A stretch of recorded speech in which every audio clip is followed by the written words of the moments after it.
Hi ma'am, so saan yung mga name? Ako si Marie. Marie. Unsan mo rin ba Marie? Ay, Giselle Bitaw ba? Giselle from? Proxinco. MM. For our first question, worth 50 pesos. Which Filipino boxer is known for his nickname Pacman? Manny Pacquiao.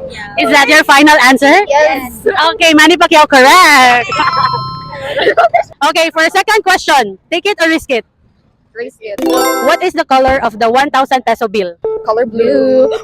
Is that your final answer? Yes. Okay, color blue, correct. Nonchalant? Yes. For our third question, take it or risk it. Risk it. What is the national flower of the Philippines? Kaya yung yan. Kaya yung yan. Pagita? Pagita ba? Oh, diba? Pagita. Okay, is that your final answer? Yes. Sampaguita, correct.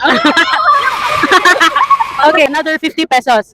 Take it or risk it. Risk it. What is a fertilized duck egg called? Alam. Fertilized duck. Fertilized egg. Gold. Fertilized egg. Balot? Is that your final answer? Sige, balot. Balot na lang. Balot. Balot, correct.